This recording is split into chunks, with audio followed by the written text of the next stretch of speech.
আল্লাহু লা ইলাহা ইল্লা হুয়া। একদম আয়াতুল কুরসির শুরুতে আছে না, কোথায় আছে আয়াতুল কুরসির? এইটাই শুরু করবেন ওই ইল্লা হুয়া পর্যন্ত। কখনো পড়বেন আল্লাহু লা ইলাহা ইল্লা হুয়াল হাইয়ুল কাইয়্যুম, আল্লাহু লা ইলাহা ইল্লা হুয়াল হাইয়ুল কাইয়্যুম, আল্লাহু লা ইলাহা ইল্লা হুয়াল হাইয়ুল। পড়ুন সবাই, ওটা ইসমে আযম রয়েছে। এটা পড়তে পড়তে পড়তে পড়তে দেখবেন আপনি এমন পর্যায়ে একদিন পৌঁছে গেছেন, আল্লাহ আপনাকে মুস্তাজাবুদ দাওয়াত বানিয়ে দিয়েছেন। মুস্তাজাবুদ দাওয়াতের মর্ম হলো, ও ভাইরা আমার, মুস্তাজাবুদ দাওয়াতের মর্ম হলো ওই পর্যায়ে যখন আপনি পৌঁছাতে পারবেন, আপনি তখন যার জন্য দোয়া করবেন, যার জন্য যে দোয়া করবেন, আল্লাহ তার জন্য সেই দোয়া কবুল করে নেবেন। এই জন্য এক নম্বরে লাগবে কলবে শাকির, কলবে শুকরকারী অন্তর, শুকরকারী। খাবার খাওয়া শেষ হয়েছে, খাবার খাওয়া শুরুতে যেমন বলবেন বিসমিল্লাহির রহমানির রহিম, যেই না খাবার খাওয়া শেষ হবে সঙ্গে সঙ্গে পড়বেন আলহামদুলিল্লাহ।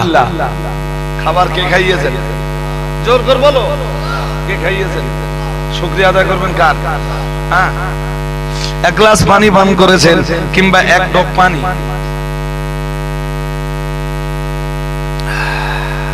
আলহামদুলিল্লাহ। এখন তাই বলতেছ না, তখন চলে গেলে আর বলে নাকি কি বলবেন? হ্যাঁ, প্রশংসা করবেন কার? কার? এই জন্য দেখবেন কোরআনের সূরা ফাতিহার শুরুই হচ্ছে, নবী যে সূরাটার ব্যাপারে বলেছেন লা সালাতা ইল্লা বিফাতিহাতিল কিতাব, প্রিয় নবী আমার জানিয়েছেন যে সূরাটায় লা সালাতা ইল্লা বিফাতিহাতিল কিতাব, সূরা ফাতিহা ছাড়া কোনো নামাজ হয় না।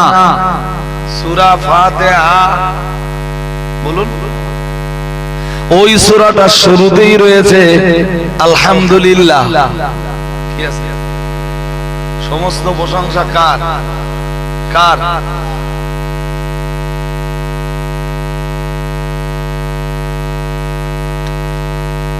খাবার খাওয়া শেষ করেছেন, পড়ুন আলহামদুলিল্লাহ। এক ঢোক পানি পান করেছেন, পানি পান করা শেষ হয়েছে, প্রশংসা করবেন কার? ভালো একটা খবর হয়েছে, আপনার মেয়ের একটা ফুটফুটে বাচ্চা হয়েছে, মেসেজটা আপনার কাছে এসেছে, প্রশংসা করবেন কার? আপনার মেয়েকে ওই বাচ্চাটা দিয়েছেন কে? তাহলে প্রশংসা করবেন কার? কার? আল্লাহ। আপনার ছেলের একটা মেয়ে হয়েছে, প্রশংসা করবেন কার? আপনার ঘরের একটা পোতা মানে পৌত্র, সে মাধ্যমিক পরীক্ষা দিয়েছিল, পাস করেছে, প্রশংসা করবেন কার? আপনার ঘরের একটা মেয়ে দাওরা হাদিস পর্যন্ত পড়াশোনা করে হাজার হাজার হাদিসের জ্ঞান জোগাড় করে বাড়ি ফিরে এসেছে, প্রশংসা করবেন কার? জমিতে ভালো ফসল হয়েছে, প্রশংসা করবেন কার? ফসল কাটার সময় আল্লাহ টাকা টাকা হয়,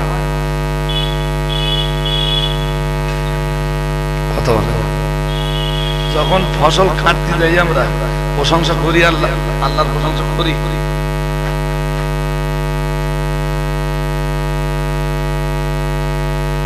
যারা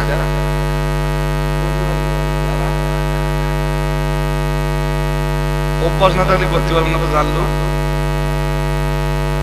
জানলেও যদি অভ্যাসে পরিণত না হয় করতে পারবেন। আপনি এইগুলো আমলের জিন্দেগিতে যখন পরিণত করবেন, খাওয়ার শেষে বলা লাগবে না, যেই খাওয়া শেষ হবে এমনি মুখ দিয়ে বেরিয়ে যাবে আলহামদুলিল্লাহ। কি বেরিয়ে যাবে? এই পানি পান করলেন তো, শুধু এই যে আমাদের তাকান, এই যে আমার দিকে, এই গ্লাসটা মুখ থেকে যেই সরবে মুখ দিয়ে বেরিয়ে যাবে আলহামদুলিল্লাহ। বাড়িতে খান আর লোকের বাড়ি খান, যদিও এর পরে আবার একটু বাড়তি দোয়া আছে, লোকের বাড়ি খেলে কি করতে হবে, সেই দোয়া আপনারা সবাই করতে পারবেন।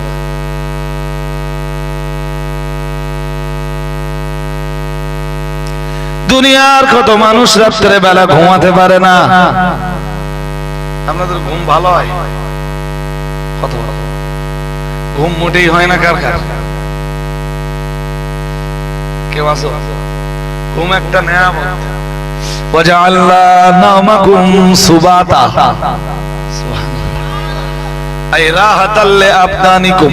মহান আল্লাহ জানিয়েছেন, ঘুম আমি আল্লাহ বানিয়েছি তোমাদের দেহের জন্য আরাম, তোমাদের দেহের জন্য আরামদায়ক রূপে। আরেকটু, সারাদিন পশুর মতো পরিশ্রম করেছেন, গা হাত পায়ে প্রচন্ড ব্যথা ব্যথা ভাব, প্রচন্ড কষ্ট হয়েছে, 7 ঘন্টা একটানা 7 ঘন্টা ঘুমিয়েছেন, ঘুম ছেড়ে উঠেছেন, ক্লান্তি কমবে না বাড়বে? কমে গেল। এই ঘুমকে আরামদায়ক বানিয়েছেন কে? কোরআনে মহান আল্লাহ বললেন, ওয়াজআলনা নাওমাকুম সুবাতা। এই দোস্ত কোথায় যাচ্ছ? দোস্ত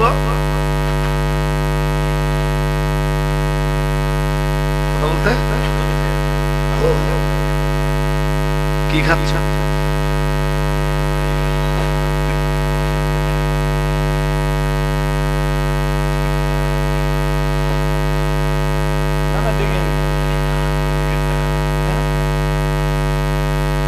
এই দোস্ত চল যেও না, এসো।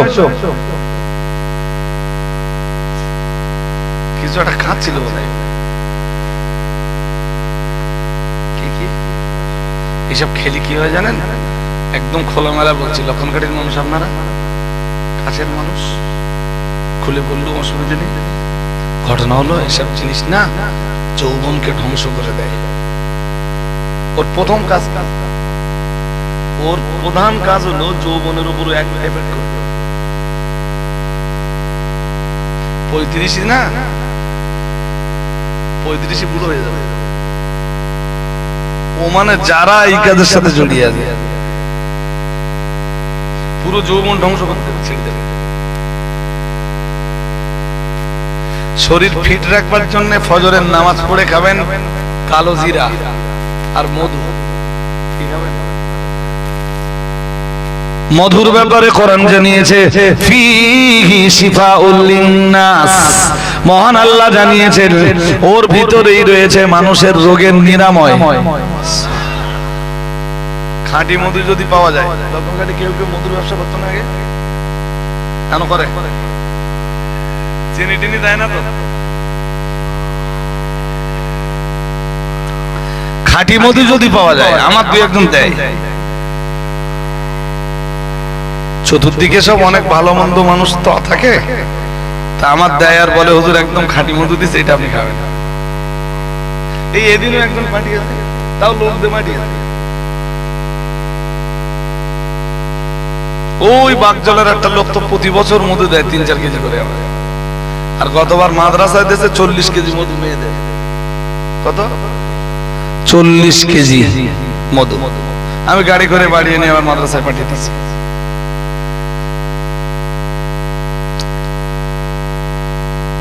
মধু খাবেন আর কালো জিরা। রাসূলুল্লাহ কালো জিরার ব্যাপারে হাদিস শরীফে কালো জিরার নাম এসেছে হাব্বাতুস সাওদা। হাব্বাতুন মানে দানা, সাওদা মানে কালো, কালো দানা মানে কালো জিরা। কি জিরা? কালো জিরা। প্রিয় নবী মুহাম্মদুর রাসূলুল্লাহ সাল্লাল্লাহু আলাইহি ওয়াসাল্লাম কালো জিরার ব্যাপারে, হাব্বাতুস সাওদার ব্যাপারে বলেছেন, কালো জিরা মৃত্যু ব্যতীত পৃথিবীর সমস্ত রোগের ঔষধ। আর একটু মন খুলে বলেন, কালো জিরা পৃথিবীর সমস্ত রোগের ঔষধ। শুধু একটা রোগ ভালো হয় না কালো জিরা, সেটা হচ্ছে মৌত। কি রোগ? বাকি যত রোগ আছে সব কালো জিরায় ভালো হয়। সুবহানাল্লাহ বলতে পারেন না? এসব আপনারা খান? কথা বলেন না, খান? 2-1 খায় যারা জানে, অবশ্যই খাবেন। ফজরের নামাজ পড়বেন, রাসূলের প্রতি আল্লাহর জিকির একটু করবেন, নামাজের মুসাল্লায় বসে নামাজের পরে আবার করে রাসূলের প্রতি কয়েকবার দরুদ সালামের নজরানা পেশ করে এই দানাতে একটু মধু ঢেলে দেবেন। মধু এরপরে কটা কালো জিরা ওই মধুর উপরে ছড়িয়ে দেবেন, দিয়ে দুটো একসাথে এইভাবে চেটে খাবেন। নবীজি বললেন মাল লায়কাল আসাল, আল্লাহর হাবিব মধু চেটে খেতে বলেছেন। কিভাবে খাবেন? আঙ্গুলি তুলে হাতের তালুতে নিবেন। কিভাবে খাবেন? কথা বলেন। হাতের তালুতে নিবেন, নিয়ে জিভ দিয়ে কি করবেন? চেটে খাবেন। নবীজি বললেন মাল লায়কাল আসালা সালাসাতা আইয়ামিন ফি কুল্লি শাহরি। আল্লাহর হাবিব জানিয়েছেন কেউ যদি মাসে অন্তত 3 দিন মধু হাতের তালুতে নিয়ে চেটে খায়, আল্লাহর হাবিব জানিয়েছেন, নবী আমার জানিয়েছেন, লাম ইউসিবহু বালাউন আযীম। প্রিয় নবী আমার জানিয়েছেন, কঠিন কোন মুসিবত, কঠিন কোন রোগ আল্লাহ তার দিবেন না। আর একটু মন খুলে বলতে পারেন না? এই সঙ্গে ফজরের নামাজ পড়ে যদি আরো একটা খাবার খেতে পারেন, তার নাম হলো খেজুর। কি খাবেন? কি খাবেন? গর্ভবতী মায়েদেরকে খাওয়াবেন।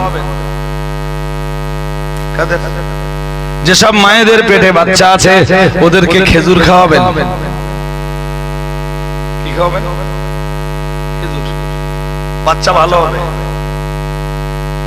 বাচ্চা প্রসবের পরে মায়েদের দেহের যে রোগগুলো থাকে, গর্ভবতী অবস্থায় মায়েরা প্রতিনিয়ত যদি কমপক্ষে 3টা করে খেজুর খায় সকালবেলা, কটা? কমপক্ষে 3টা করে খেজুর যদি খায়। আরো এক প্রকারের খেজুর রয়েছে যে খেজুরটার দাম অনেক বেশি, দেখতে বড্ড কালো, দেখলে পছন্দ হবে না, তার নাম হলো আজোয়া। নাম কি? আজোয়া। কত কালো, আরো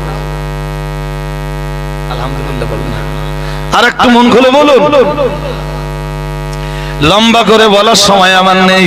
প্রতিদিন পারলে সকাল বেলায় খাবেন খেজুর। মাঝে মাঝে কিনে খাবেন নাশপাতি। আল্লাহর হাবিব যে খাবারগুলো খেতেন, রাসূলুল্লাহ প্রায় নাশপাতি খেতেন। কি খেতেন? আলহামদুলিল্লাহ বলবেন না? এগুলো খান। বাবা আল্লাহ রাসূল খেতেন বলে তো আমি মাঝে মাঝে রাস্তার ধারে গাড়ি রেখে ওদের পাঠিয়ে দে বলি নাশপাতি কিনে নেয়। আরে আপনার পয়সা কম আছে, 1 পিস কিনে খেলে।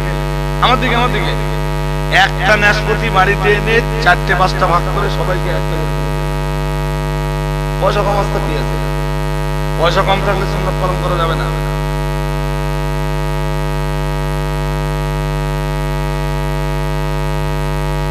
বাঙালি ফল খায় কখন? না, মরণের আগে। ও বিছানায় পড়ে আছে, ওর বাড়ি যে ঢুকতেছে ফল খাচ্ছে। এই এখন আপনি ফল খাচ্ছেন।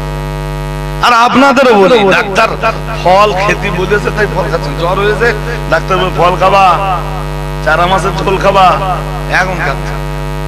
আমার গাড়িতে আমার এক ভাই বলতে, বাবু তুমি বলো ঠিক কাজ করো। কেন? তুমি রোজ ফল খাও? তুমি রোজ ফল খাও? আজ কেন তো তুই এটা কি আন্দাজ করলি? তাহলে এই গরিব মানুষ রোগ না হলে ফল খায় না, আর তখন আর ফলে গালে। ওদেরকে নিজে নিজে বুঝে বলতেছে, বাবু তুমি ঠিক করো। কেন? তুমি আমি প্রতিনিয়ত কিছু না কিছু ফল খাই। যখন যে ফলের দাম দেখবেন মার্কেটে বল, পেয়ারা সস্তা, পেয়ারা খান।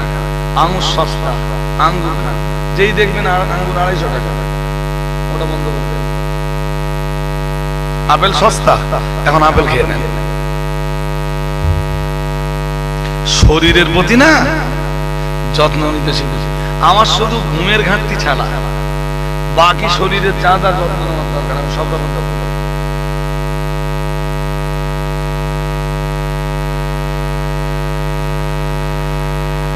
গোস্ত খাচ্ছে 500, 700, 800, 900, 1 কেজি গোস্ত দিবে। এগুলো খাওয়ার সিস্টেমের মধ্যে পড়ে। ডিম খাবে তো 7-8 টাকাই পাবে। ডিম 7-8 টাকা বিক্রি, 1 পিস ডিম খাবে। কত খেতে পারে বলে সব টেনে দিচ্ছে। পাকস্থলী ভালো আছে, টানতে টানতে প্রায় সব টেনে দিয়েছে। ওটা সিস্টেমের ভিতরে পড়ে না, ওইটা আপনার দেহের উপকার করবেন, ওর ক্ষতি করবে। আমার কথা বুঝতেছেন নাকি? খেজুর তো ভালো জিনিস, আপনি একদিনে 20টা খেয়ে নেবেন, আর খাবেন 3 পিস 4 পিস 5 পিস 6 পিস, খুব বেশি হলে 7 পিস, ওর উপরে উঠে উঠবেন। সাইজ যদি বড় হয় 2 পিস 3 পিস খেয়ে এনাফ করে দিবেন। খাওয়ার পরে কি পড়বেন বলুন, কি পড়বেন? এইগুলো স্টার্ট করুন। নবীজি যে খাবার খেতেন আমি সেই খাবার খাবো, আমি নবীজির তরিকা ধারণ করব। ভাত খাবেন ততটা, অল্প কটা ভাত নেবেন, রুটি হলে 1 পিস। একটা লোক ডাক্তারের কাছে গেছে, বুঝছেন, শরীর ফেবে যাচ্ছে, শরীর ফেবে যাচ্ছে, ডাক্তারের কাছে জিজ্ঞেস করেছে ডাক্তার কি করা যাবে? ডাক্তার ঠিক আছে, ভাত খাওয়া বন্ধ আর রুটি খেতে হবে। কি খেতে হবে? ও বুড়ে ডাক্তার উল্টো জিজ্ঞেস করতেছে, বলতেছে স্যার রুটি কটা করে খাবো? তাহলে 1 পিস করে রুটি খাবো। ও ডাক্তারের বলতে, স্যার রুটি তো খাবো বুঝলাম, খাওয়ার আগে না পরে? খাওয়ার আগে না পরে। কথা বুঝতে পারছি। ভাত খাতে ডাক্তার মানা করে দেয় 1 পিস করে রুটি খেতে। শরীর যদি ধরা দিয়ে তাহলে কি 1 পিস করে? ও ডাক্তারের উল্টো জিজ্ঞেস করতেছে খাওয়ার আগে খাবো না পরে? আল্লাহ তৌফিক দান করুন, বলে না আমি, বলে না আমি। খাওয়া কমান, শরীর ভালো থাকবে। মানুষের দেহে সবচেয়ে বেশি রোগ ভাতে, আপনি জানেন? ভাত যত কম খাবেন তত ভালো। সবজি যত বেশি খাবেন, আলু না, গাদা গাদা আলু খেলে শরীর আবার ফেলে দিতে পারে। সবজি যেটা ওইটা, বাঁধাকপি, বিভিন্ন প্রকারের শাক, এইগুলো যত বেশি খাবেন। আমরা তো অধিকাংশ ক্ষেত্রে সবজির নামে যেগুলো খাই ওগুলো ফল, ঝিঙে, ফল, বেগুন, ফল, পেঁপে, এগুলো কি খুব ভালো ডাক্তার যারা যারা রোগীদেরকে ভালো সাজেস্ট করে, ওদেরকে ডেকে জিজ্ঞেস করে দেখবেন, ওরা বলবে এগুলো সবজি না, এগুলো ফল। সবজি খান, বেশি বেশি করে শাক খান। আমার কথা কি বুঝতেছেন? শরীর ভালো থাকবে। আমি বলছি আপনার শরীর ভালো থাকবে। আর আল্লাহর হাবিব যেগুলো খেতেন ওইগুলোর দিকে একটু নেক নজর দেন। চলুন, কয় জিনিস? 4 জিনিস। কয় জিনিস? 4 জিনিস। দেখতে দেখতে অনেকটা টাইম হয়ে গেছে। সালাম পড়বো, দোয়া করবো। হাদিস শরীফ বিবরণ দিয়েছে প্রিয় নবী মুহাম্মদুর রাসূলুল্লাহ সাল্লাল্লাহু আলাইহি ওয়াসাল্লাম, আমার আল্লাহর নবী জানিয়ে দিয়েছেন কলবান শাকিরা ওয়া লিসানান যাকিরা। মুহাম্মদুর রাসূলুল্লাহ সাল্লাল্লাহু আলাইহি ওয়াসাল্লাম, আল্লাহ পাকে নবী 1 নম্বরে বললেন, ও সাহাবী, ও আমার উম্মতরা মনে রাখো, 1 নম্বরে আমি আল্লাহর হাবিব বলছি, 1 নম্বরে কলবে শাকির মানে শুকর গুজারকারী অন্তর। আল্লাহ পাকে নবী আবার বললেন লিসানান যাকিরা, নবীজি বললেন 2 নম্বরে জিকিরকারী জবান। কি জবান? সব সময় যে জবানে থাকবে আল্লাহর এই চ্যাংলা ছেলেদের জবানে সব সময় কি গালিগালাজ, সব সময় কি বয়াকার তো अवेलेबल দিচ্ছে।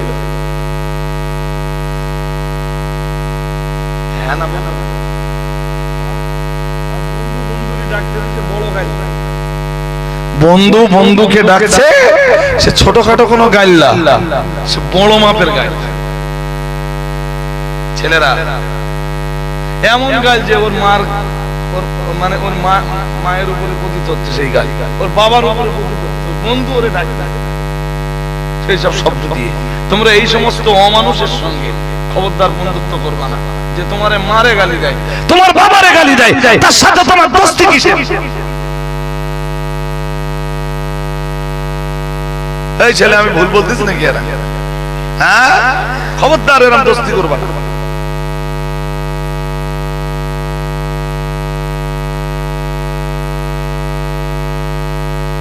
যেখানে জবান হবে লিসানে যাকির, লিসানে যাকির, জিকিরকারী জবান, জিকিরকারী জবান আর শুকরকারী অন্তর। এইগুলো একটু মুখস্থ করে নেন। আল্লাহ পাকের নবী বললেন, আল্লাহর হাবিব বললেন, ও আমার সাহাবীরা মনে রাখো, আমি মুহাম্মদুর রাসূলুল্লাহ সাল্লাল্লাহু আলাইহি ওয়াসাল্লাম, আমি আল্লাহ পাকের নবী বলছি, ওয়াবাদানান আলাল বালাই সাবিরা, ওয়াবাদানান সাবিরান আলাল বালা। আল্লাহ পাকের রাসূল বললেন, ওয়াবাদানান আলাল বালাই সাবিরান, ও কামা ক্বালা আলাইহিস সালাম। মুহাম্মদুর রাসূলুল্লাহ সাল্লাল্লাহু আলাইহি ওয়াসাল্লাম নবী আমার আবার বললেন, আল্লাহ পাকের রাসূল আবার বললেন, বিপদে ধৈর্য ধারণকারী দেহ। আরেকটু মন খুলে বলেন। তাহলে শুকরকারী সবাইকে বলতে হবে, বলুন। শুকরকারী অন্তর, জিকিরকারী জবান, আর বিপদে ধৈর্য ধারণকারী দেহ। বিপদ আসলে ভেঙে পড়লে হবে না, মুছলে পড়লে হবে না। বিপদ হয়েছে, আপনি বলুন ইন্না লিল্লাহি ওয়া ইন্না ইলাইহি রাজিউন। আরেকটু মন খুলে। বিপদ হলে কি বলবেন? এই যে ঘুম পাচ্ছে না তো, পায় না তো। আল্লাহ পাকের নবীর বিবি, আল্লাহর হাবিবের বিবি উম্মে সালামা, নাম কি? উম্মে সালামা। উম্মে, এইটা বলে অশেষ। উম্মে সালামা নামটা মুখস্থ করুন। আল্লাহ পাকের নবীর সংসারে উনি আসবার আগে উনি যে সংসারে ছিলেন, মানে রাসূলের সংসারে আসবার আগে ওনার স্বামী ছিলেন হযরত আবু সালামা। আবু সালামার ইন্তেকালের পর রাসূলুল্লাহ বিবাহ করেছেন উম্মে সালামাকে। ওনার আগের স্বামী আবু সালামা, আবু সালামা।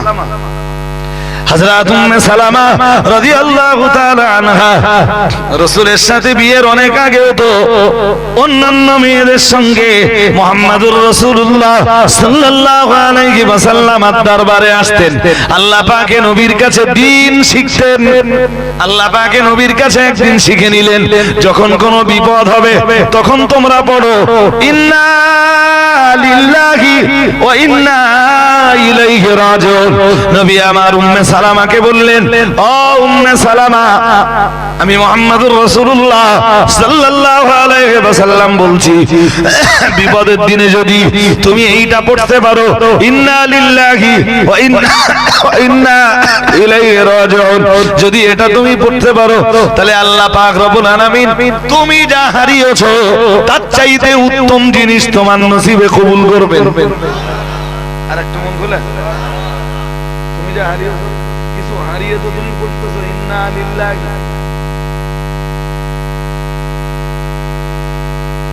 আল্লাহ তোমার উত্তম বদলা দিবেন, উত্তম বদলা।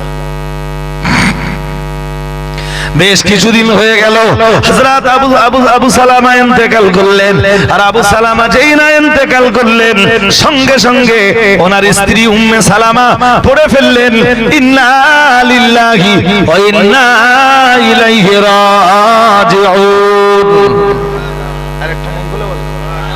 হযরত উম্মে সালামার বর্ণনা, আমি আমার আল্লাহরে ডাক দিয়ে বললাম, আল্লাহ আমি তো বিপদের দিনেও মুছলে পড়িনি, আল্লাহ আমি স্বামী হারা হয়ে গেছি, আল্লাহ আল্লাহ এই কঠিন মুসিবতের দিনে আমি তো আপনাকে ভুলে যাইনি, আল্লাহ আমি তো পড়ে নিয়েছি ইন্না লিল্লাহি ওয়া ইন্না ইলাইহি রাজিউন।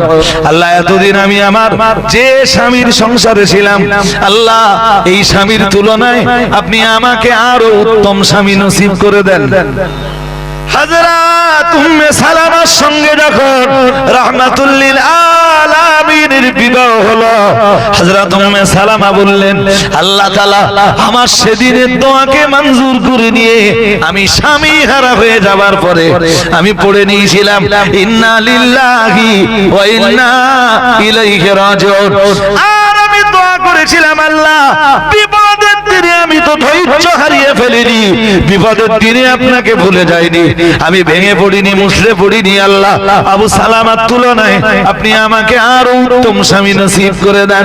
হযরত উম্মে সালামা আমার নবীর সংসারে আসার পর, আমার নবীর সাথে বিবাহ হওয়ার পরে বললেন, আল্লাহ তাআলা ধৈর্য ধারণের কারণে সেদিন আমার দোয়াকে মঞ্জুর করে নিয়ে রাহমাতুল লিল আলামিনকে স্বামী হিসাবে আমার নসিবে কবুল করে নিয়েছেন। আরেকটু মন খুলে বলেন। এই জন্য 1 নম্বরে লাগবে কলবে শাকির, 2 নম্বরে লাগবে লিসানে যাকির, 3 নম্বরে লাগবে ও বাদানান আলাল বালাই সাবির, বিপদে ধৈর্য ধারণকারী দেহ। তিনি কি লাগবে? বিপদে মুসলে পড়লে, ভেঙে পড়লে, এমনকি যদি কেউ মরেও যায় তবুও ধৈর্য ধরতে হবে। কেন? ইমানদারের কাজ বিপদে ভেঙে না পড়া। বিপদে 4 4 4 4 নবীজি বলেন ওয়াজাওজাতান সালিহাতান, প্রিয় নবী মুহাম্মদুর রাসূলুল্লাহ সাল্লাল্লাহু আলাইহি ওয়াসাল্লাম 1 নম্বরে বললেন যাকে দেওয়া হয়েছে শুকরকারী অন্তর, 2 নম্বরে বললেন যাকে দেওয়া হয়েছে জিকিরকারী জবান, 3 নম্বরে বললেন যাকে দেওয়া হয়েছে ধৈর্য ধারণকারী দেহ। মুহাম্মদুর রাসূলুল্লাহ সাল্লাল্লাহু আলাইহি ওয়াসাল্লাম বললেন ওয়াজাওজাতান সালিহাতান, আল্লাহ পাকে নবী 4 নম্বরে বললেন যাকে দান করা হয়েছে একজন সালেহা নারী। কি নারী? তো নারী জাতিকে সালেহা হতে গেলে ইলম লাগবে, কি লাগবে? না এমনি এমনি সে হয়ে যাবে? আরে বাবা, ইলম আগে না আমল আগে? কথা বলেন না কেন? ইলম আগে না আমল আগে? বলেন। তাহলে একজন নারীকে সালেহা হতে গেলে তাকে আলেম হতে হবে, দ্বীনের জ্ঞান তার থাকতে হবে। না হবে না?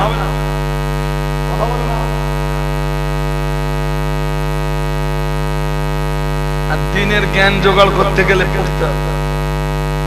কি করতে হবে বলেন? জোর করে বলেন। পুরুষকেও পড়তে হবে, নারীকেও। হাদিস শরীফ বিবরণ দিয়েছে, আল্লাহ পাকের রাসূল জানিয়েছেন তালাবুল ইলমি ফরিদাতুন আলা কুল্লি মুসলিম। নবী আমার জানিয়েছেন, আল্লাহর হাবিব জানিয়েছেন প্রত্যেক মুসলিমের জন্য, পুরুষ হোক আর নারী হোক, যেই হোক না কেন, রাসূলুল্লাহ জানিয়েছেন জ্ঞান অর্জন করা, ইলম অর্জন করা তার জন্য ফরজ। জ্ঞান অর্জন করা কি? জ্ঞান ছাড়া কখনো ধর্ম হতে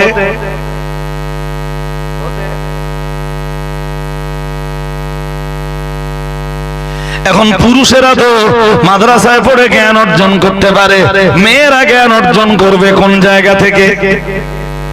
এটাই হলো প্রশ্ন চিহ্ন। যাদের গোটা দেহটা পর্দা, যাদের কণ্ঠের আওয়াজটাও পর্দা, বলে না মূল মশলা কি লাগবে? গোটা দেহের পর্দা, এরপরে লাগবে কণ্ঠের আওয়াজেরও, ওটাই মূল মশলা, ওটাই মূল মশলা। মশলা কি? কণ্ঠের আওয়াজেরও কি লাগবে? আচ্ছা, পর্দা লাগবে না? পরিষ্কার বলা রয়েছে সাউতুল আওরাতে আওরাতুন, নারী জাতির কণ্ঠের আওয়াজটাও পর্দা। ওই কারণে মেয়েরা মসজিদে আযান দিতে পারে না।